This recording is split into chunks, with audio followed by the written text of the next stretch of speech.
So I want to share a testimony with you all, something that happened last night.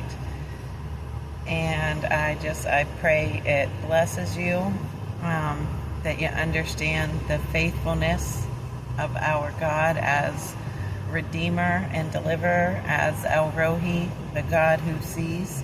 So I was at Life Group last night where, we sit around, we eat together, and then we have a lesson, but we split into men and women, and we usually end up talking and testifying and doing all that, not actually getting into the lesson. But anyway, so somebody shares a testimony each week before we get into the lesson, right?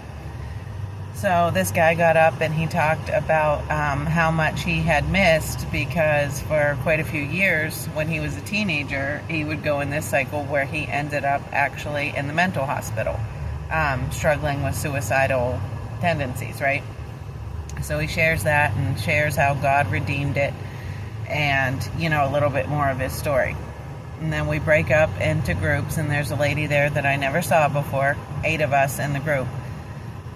And we all talk a little bit, and then the leader asked her, would you like to share a little bit? And she's crying silent tears before she starts even talking, and she says, I want to share this, but I don't want to offend anybody here. She said, but I don't really know about this whole God thing. My dad died when I was 3. My mom was abusive. I got a stepdad who I loved very much, but he died when I was 21, and I prayed to God, please don't take him. And I've gone on and looked for love in all the wrong places. Why would God do that? And now my ex-husband says he's a Christian, but he does all these horrible things. And, she's going on and on. I prayed under my breath. You could feel the vitriol, like the anger. So I prayed under my breath to bind the Antichrist spirit. And she shared a little more, and she showed scars and marks on her arms where she had been struggling with cutting herself and with suicidal tendencies after she shared about how angry she was with God. And she had like this light bulb moment where she said, I didn't want to come here tonight. I came here because my son wanted to come. And if I wouldn't have come tonight, that man I wouldn't have heard him share his story. I would not feel comfortable sharing mine. And then go on, that 5 of the 8 women there, myself included, shared with this woman that she's not alone. Through trials and traumas and griefs and stress and all this stuff in life, it's very easy to come to a point of feeling hopeless, and whether it's active suicidal thoughts, whether it's passive, there is a difference. That's not what this is about. But, we've a handful of us sitting right there at the same table with her have had those feelings and those seasons in life. We encouraged her, we poured into her, we all shared so she didn't feel shame or feel alone. We encouraged her that, she shared about trauma and abuse, and how I encouraged her that a lot of times that can skew the way that we perceive God as a father and God as being good, the absolute good. So we prayed over her, and she felt really encouraged. She felt good that she had actually, came that night. And then another woman, she walked up and this woman was a part of the group, but she had a moment and she came over, she walked up, she asked the lady who had shared, who didn't want to be there, but then changed her mind, do you have a Bible? And she said, I might have to look, but I don't think I do.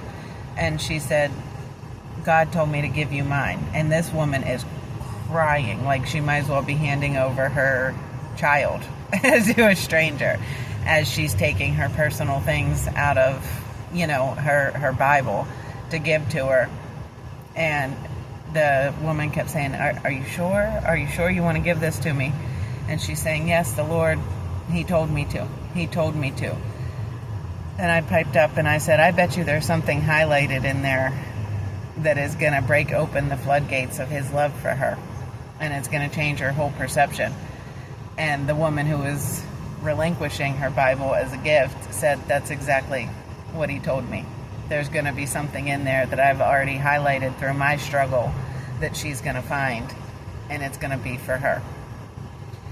And, we all start feeling the presence of the Lord through this woman's obedience. And the woman who was struggling, she looked the other one dead in the face and she said, thank you so much. No one's ever done anything kind for me before or given me anything. And they hugged and they wept, and the one woman left with her blessing of obedience. I know it was breaking her heart to give up her Bible, but she did it. And the other woman left encouraged and feeling not so defeated and not so alone. So here's this woman who has all this anger towards God, has railed all these accusations against him for her trauma. She's suicidal. She wants to give up. She's talking about life insurance, so if anything were to happen to her, at least her kids would be taken care of. All of these things. And she leaves with a new perspective and encouragement. And I am just so encouraged by that because, the Word tells us that there are ministering angels, ministering spirits to all who are to inherit salvation. And that his love and kindness draws us. There are people that have to be smacked with the hammer in repentance before they come, but more often than not, it is his love and kindness that draws. So last night was evidence for this woman that he really is real and he really is good, and all that stuff that had gone on, I pray that it is a pin, a starting point in her relationship with our Father, and it was just so beautiful. So if I wove all that together correctly, if my timeline was right, I pray that you received the encouragement that I was trying to give and share, that he always sees us. Even, she has anger.